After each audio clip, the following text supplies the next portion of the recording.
Assalamualaikum warahmatullahi wabarakatuh. Salam sejahtera untuk kita semua. Pertama-tama saya ucapkan selamat bergabung untuk siswaku semuanya, siswa baru SMK Muhammadiyah Cangkringan, khususnya untuk jurusan Teknik Kendaraan Ringan Otomotif.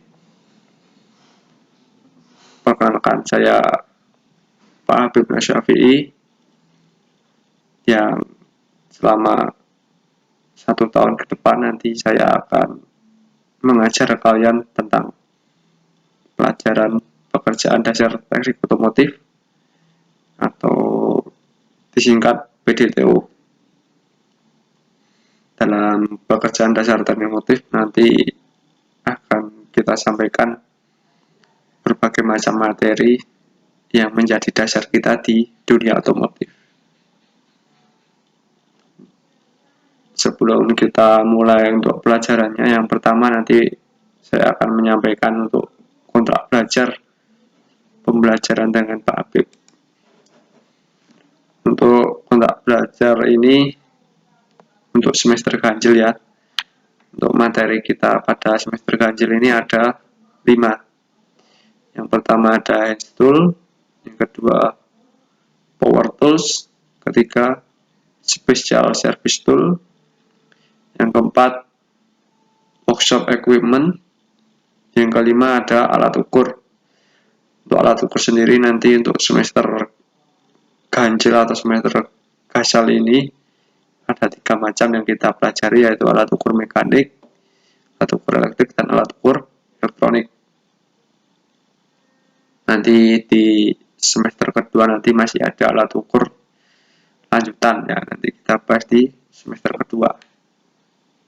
Untuk kalender kegiatan belajar mengajar, tentu saja selain kegiatan tatap muka nanti juga ada mungkin dimungkinkan untuk bisa praktik ya, walaupun mungkin dengan keterbatasan yang ada, dengan pembatasan yang ada.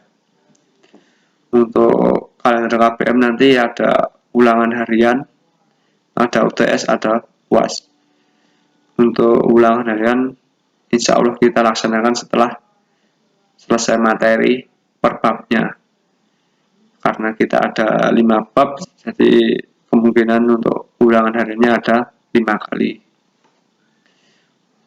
Untuk UTS kita laksanakan di tengah semester, mungkin kita dapat 2 atau 3 bab kita sudah UTS. Untuk jadwal UTS dan UAS nanti kita menyesuaikan jadwal yang ditentukan oleh sekolah. Untuk penilaian dari Pak Habib nanti ada ulangan harian, ada tugas, nah ini ada UTS dan UAS nanti masuk ke nilai pengetahuan. Kemudian ada nilai diskusi dan praktikum nanti masuk ke nilai keterampilan. Kemudian ada keaktifan dan kehadiran untuk tambahan nilai.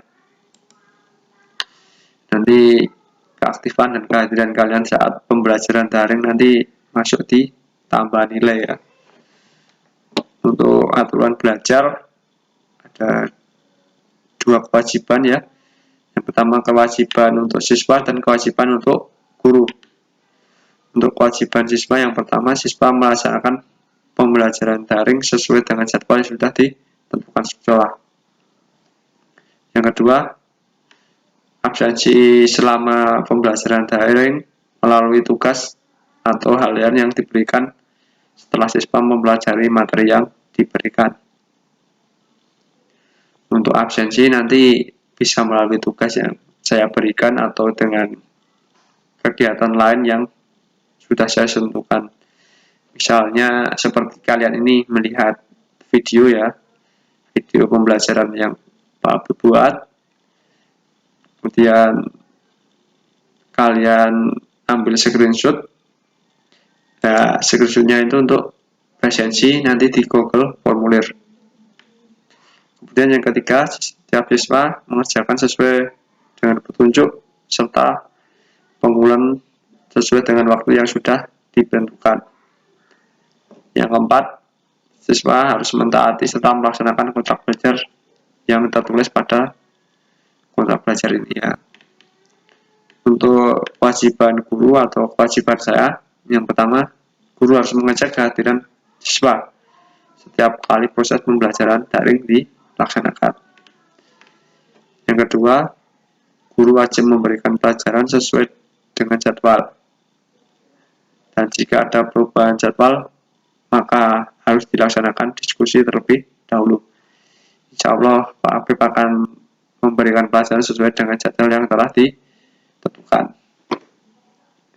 Untuk kewajiban yang selanjutnya, guru berkewajiban memproses serta memberikan nilai akhir kepada siswa. Untuk ketentuan penilaian dari Pak Habib, ini ada tugas itu persentasenya 20%, ulangan harian 20%, UTS 20%, UAS 30%, dan kehadiran 10%. Nah, itu gambaran singkat tentang penilaian nanti. Harapan Pak Habib ini bukan sebagai penghambat kalian ya, ini sebagai acuan kita untuk satu semester ke depan biar kita sama-sama enak ya. Oke, kita lanjut ke inti dari pembelajaran yang pertama kita. Untuk pembelajaran kita yang pertama adalah tentang materi tentang hand tool. Oke, materi kita yang pertama adalah hand tool. Ini ya hand tool. Ada di gambar ini kita ada berbagai macam. Untuk tujuan pembelajarannya ini, nah nanti kalian bisa menyebutkan nama bengkel otomotif sesuai dengan bahasa Indonesia dan bahasa Inggris. Yang kedua, menjalankan fungsi dari masing-masing bengkel, masing-masing alat bengkel otomotif. Yang ketiga, memperagakan penggunaan alat sesuai prosedur yang benar. Yang keempat, memperhatikan keselamatan dan kesehatan kerja dan berlaku santun, teliti, dan penuh rasa tanggung jawab. Oke, meskipun pembelajaran K3 ada di mata pelajaran yang lain, yaitu mata pelajaran teknologi dasar otomotif, tapi tidak ada salahnya jika di pembelajaran ini juga diterapkan pembelajaran K3 juga. Ya, secara garis besar dalam penggunaan alat, kita harus memperhatikan keselamatan dan kesehatan kerja. Untuk uraian materinya, ini ya, dalam bengkel otomotif itu atau bengkel kerja bangku ada dua jenis alat bantu kerja. Alat tersebut dibedakan atas tenaga penggeraknya. Nah, alat tangan artinya adalah alat yang dalam penggunaannya hanya menggunakan atau mengandalkan tenaga manusia.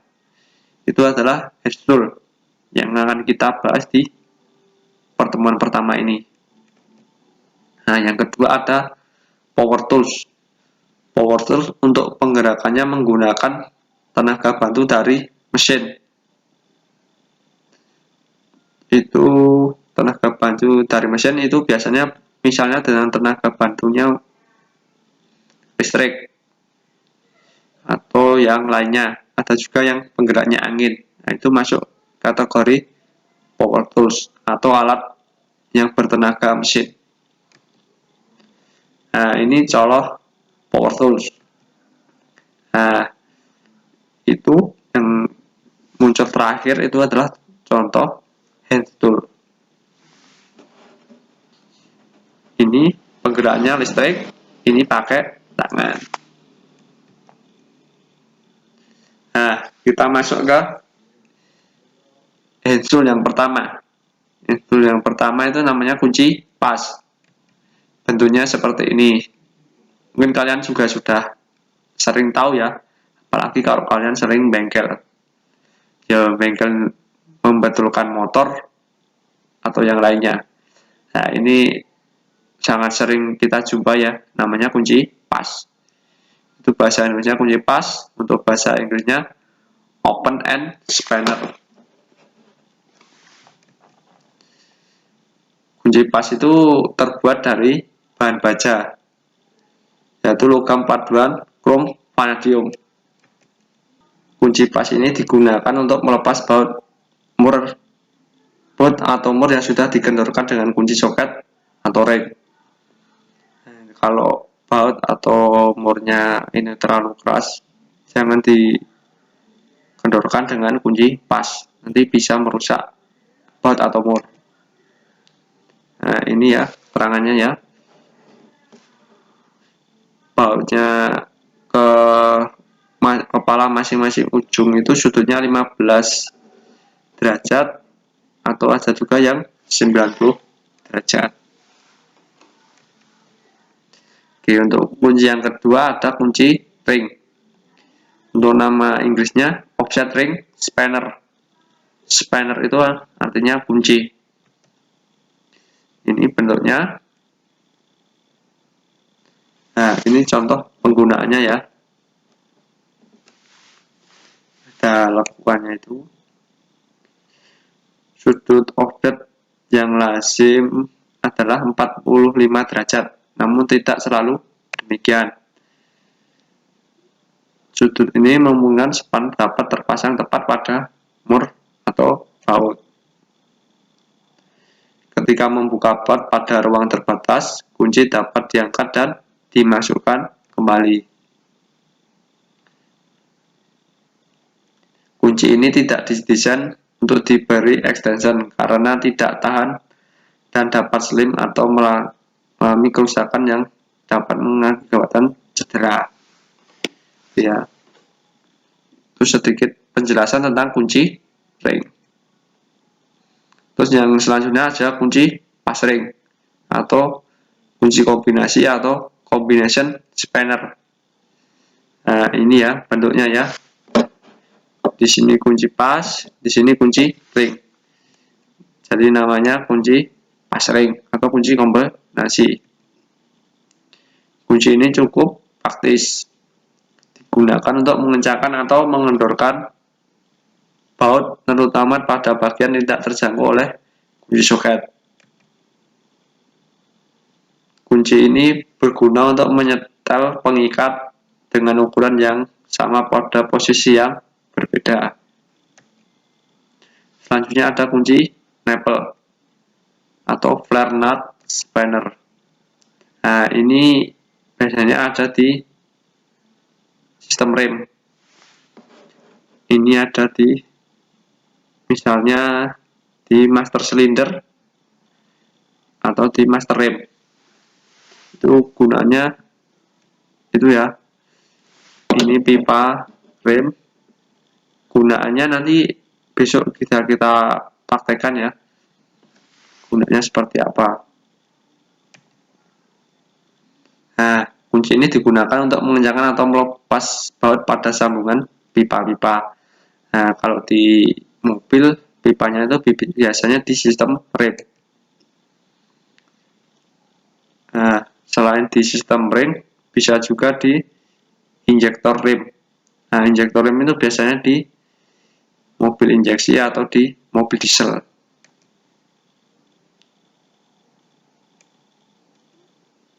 Ya.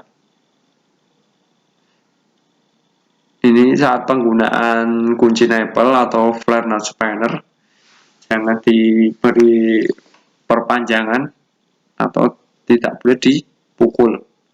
Nanti bisa merusak baut. Selain itu bisa juga merusak kunci juga, bisa menyebabkan patah. Selanjutnya ada engkol percepatan. Nah, ini biasanya digunakan di kunci shock. Untuk kunci shock nanti di slide selanjutnya ya.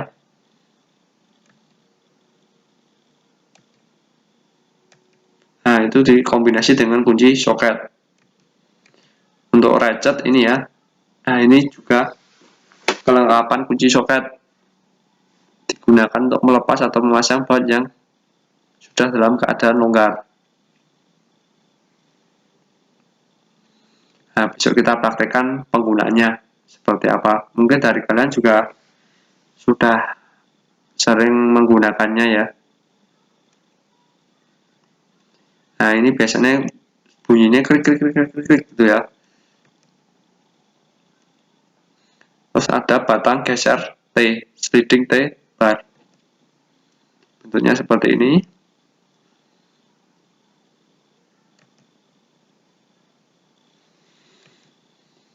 Ada batang universal, breaker bar. Terus ada batang perpanjangan.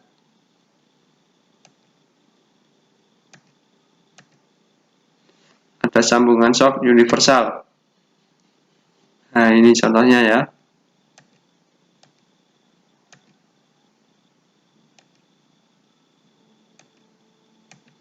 Nah, ini tadi shock kunci soketnya. Ada yang segi 6 atau single heksagonal. Nah, ini cocok untuk sangat kuat karena ini sesuai dengan kepala bautnya, jadi pas. Jadi kalau bautnya keras tidak merusak kepala bautnya jika menggunakan soket segi 6. Nah, ada juga kunci shock bintang.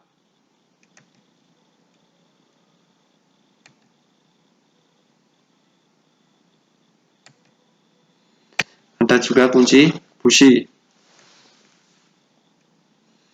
Nah, ini contoh gambar kunci businya.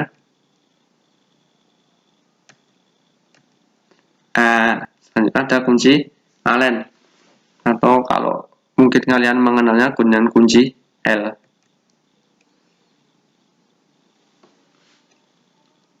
Ini juga segi 6.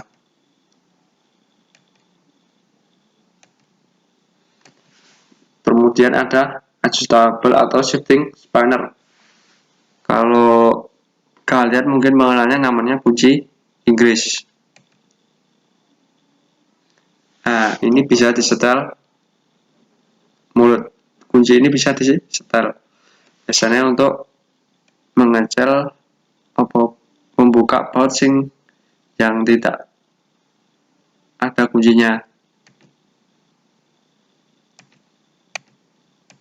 Nah, yang selanjutnya ada obeng atau screwdriver. Mata obengnya ini macam-macam ya. Ada yang main, ada yang positif atau plus, ada juga yang bintang.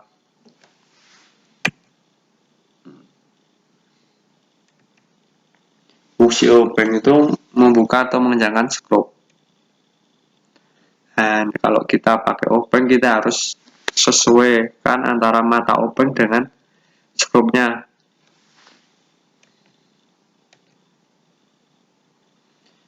Nah, ini tadi ya, secara umum itu obeng ada dua, ada main, ada plus. Untuk jenisnya ada standar, obeng panjang, square handle, atau obeng short shaft itu obeng cebol. Lanjut ada palu. Palu biasanya juga untuk membuka atau memasang suku cadang.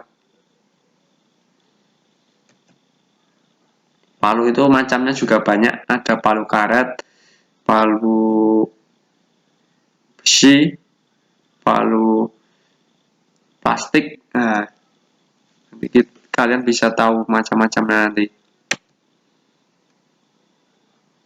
Nah, yang selanjutnya ada tang. Tang itu juga ada bermacam-macam. Ada tang lancip, tang kombinasi, tang air, tang potong. Itu Pak Habib cuma menyampaikan secara umumnya ya. Nah, ini tang air ya. Ini bisa diatur mulutnya itu sesuai dengan kita mau lebar atau mau bisa. Nah, terus ada tang circlip. Circlip juga ada berbagai macam ya. Biasanya ini pengunci. Kalau dipasangnya biasanya pengunci circlip itu ada di as roda. Kalian bisa menemukan ini. Selain di as roda, nanti kalian juga bisa menemukan di silinder rem. Oke, itu sedikit materi. Nah, kita coba lihat di materi Pak Habib ya.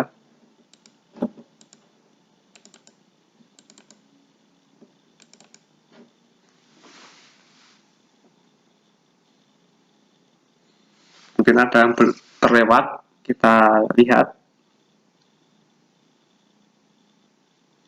Nah, untuk penjelasannya secara detail bisa kalian lihat di handout Pak Habib sertakan ya. Ini.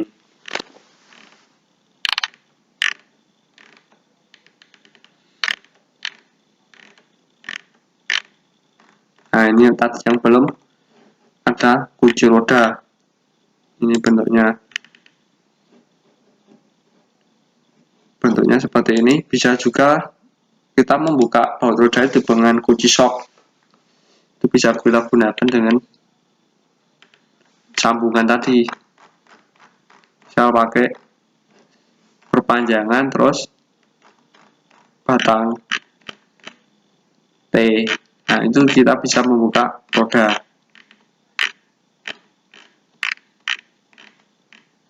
Nah, ini tadi.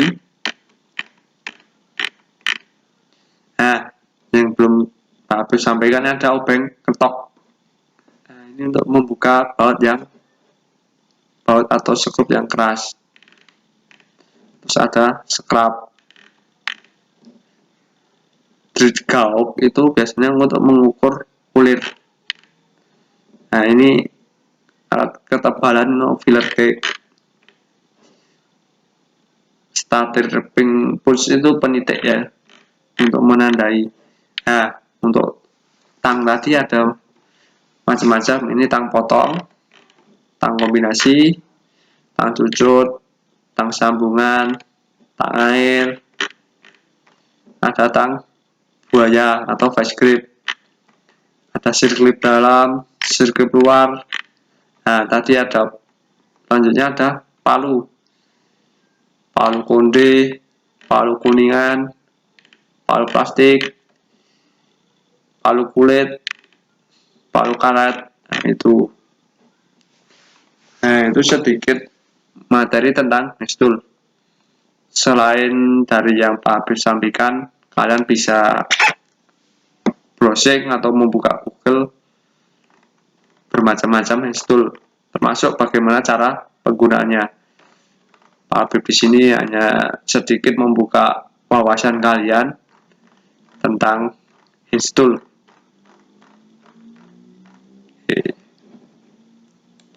Itu tadi sedikit tentang gestul.